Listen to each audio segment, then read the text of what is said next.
Salam jumpa saudaraku yang kasih Tuhan, apa kabar? Kita berjumpa kembali dalam renungan mingguan. Dan saudaraku yang kasih Tuhan, puji nama Tuhan, kita akan belajar bersama-sama kebenaran firman Tuhan tentang suatu kejadian yang sangat unik di dalam kekristenan, artinya tidak ada di tempat lain, ya. Jadi kita secara spesifik berbicara tentang iman Kristen, yaitu tentang kedatangan Tuhan Yesus Kristus. Nah, saudaraku yang kasih Tuhan, Tuhan Yesus memberikan sinyal kepada murid-muridnya bahwa Dia akan datang.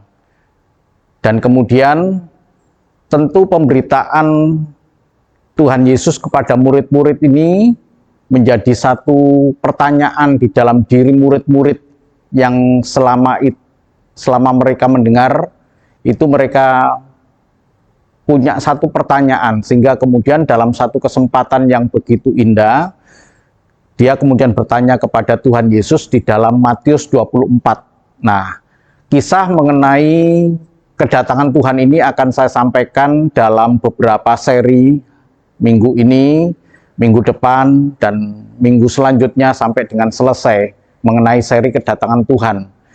Karena apa, saudaraku? Dengan kejadian perang di Israel, di Gaza, begitu banyaknya orang kemudian mengkait-kaitkan dengan kedatangan Tuhan. Tapi marilah kita kembali kepada sumber yang benar, yaitu kebenaran firman Tuhan. Dan di dalam Matius 24 ayat yang ketiga, Matius 24 ayat yang ketiga, itu dikatakan demikian.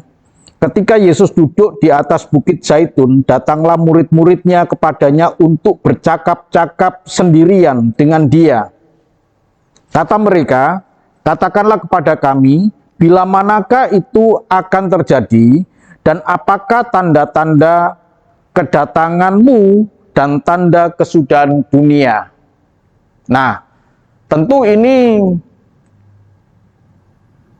berita mengenai kedatangan Tuhan, itu sebenarnya Tuhan Yesus sudah ceritakan di dalam Alkitab sebelum dalam Matius 24 ini, sehingga mereka coba menahan kegalauan hatinya dalam pengertian rasa ingin tahu kapan ya saya mau bertanya kepada Tuhan tentang kedatangan Tuhan, karena itu kan satu berita yang bagi murid-murid, satu berita yang baru, bahwa pribadi yang dekat dengan mereka, yaitu Yesus itu, ya, yang berjalan dengan mereka, dan kemudian dia cerita. Kalau kita kembali di dalam ayat sebelumnya, ya, di dalam Matius 16 itu dikatakan, Matius 16 ayat yang ke-27, Tuhan Yesus memberikan satu sinyal berita itu.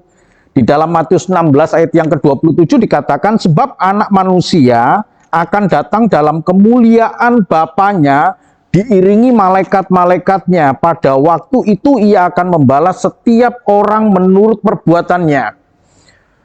Berita itu diterima begitu saja tanpa ada rasa keingintahuan kapan hal itu terjadi. Mungkin mereka sedang menunggu waktu yang tepat.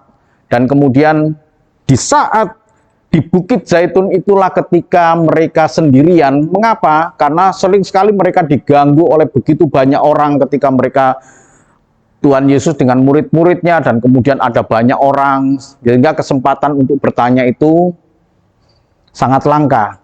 Dan dikatakan di sini, kapan engkau datang? Katakanlah kepada kami bila manakah itu akan terjadi. Bila manakah itu akan terjadi, engkau akan datang diiringi malaikat-malaikat dalam kemuliaan Bapa. Engkau akan datang kapan? Gitu ya. Dan tanda-tandanya bagaimana? Nah, saudaraku yang kasih Tuhan, saya sangat tidak terpengaruh dengan berita-berita atau tanda-tanda akhir zaman, kiamat dari sumber-sumber yang lain. Saya skip aja, saya tidak tertarik sama sekali. Ya, ada yang berkata, ya banyak lah ya, datangnya manusia yang aneh lah, yang matanya satu, kemudian ada tanda-tanda yang aneh-aneh. Saya nggak akan tidak akan mempercayai. Tapi sumber yang benar adalah Alkitab, karena tokoh utama yang nanti datang juga yang berbicara yang akan kita pelajari dalam seri kedatangan Tuhan Yesus. Nah, saudaraku yang kasih Tuhan, jawab Tuhan Yesus kepada mereka, waspadalah supaya jangan ada orang yang menyesatkan kamu. Yang pertama, bukan perkara kedatangan Tuhan, ya. Yang pertama bukan perkara kedatangan Tuhan yang Tuhan tekankan, bukan perkara waktunya, tetapi kesiapan kita. Hanya saja Tuhan Yesus memberikan satu kepastian bahwa kedatangan Dia itu pasti. Kedatangan Dia itu pasti. Dan kemudian Tuhan Yesus menjawab, waspadalah supaya jangan ada orang yang menyesatkan kamu. Sebab banyak orang akan datang dengan memakai namaku dan berkata, akulah Mesias, dan mereka akan menyesatkan banyak orang. Wih, ini saudaraku yang kasih Tuhan ya. Jadi, akulah Mesias, akulah Kristus, dalam bahasa Yunaninya Kristus, atau dalam bahasa Indonesianya, akulah yang diurapi Tuhan, ya, akulah nabi yang benar, akulah yang juru selamat. Ya, jangan percaya. Sekali lagi saudaraku, jangan percaya. Saya tegaskan lagi, jangan percaya dengan hal-hal itu. Nah, yang membuat kacau iman karena orang-orang yang mengaku Mesias, orang-orang yang mengaku yang diurapi Tuhan, nanti dijelaskan lebih lanjut di dalam ayat-ayat berikutnya ini, justru menimbulkan atau mengadakan tanda-tanda mukjizat yang ajaib. Sehingga orang itu, wah ini hebat ini, benar ini Mesias ini. Ya, karena mereka bisa mengadakan mukjizat, yang sakit disembuhkan, tanda-tanda yang luar biasa diadakan. Tapi sekali lagi waspadalah, jangan terkecoh. Jadi Bapak, Ibu, dan saudaraku yang kasih Tuhan, kemudian Tuhan Yesus berkata juga di dalam ayat berikutnya, ayat yang ke-6, kamu akan mendengar deru perang dan kabar-kabar tentang perang, namun berawas-awaslah, jangan kamu gelisah. Sebab semuanya itu harus terjadi. Tetapi itu belum kesudahannya. Ribuan tahun yang lalu soal perang itu adalah hal yang biasa. Sampai dengan sekarang pun, perang Rusia, Ukraina, ya, perang Israel melawan Iran yang sebentar lagi akan, kalau itu terjadi ya, sekarang masih dalam masa gencatan senjata.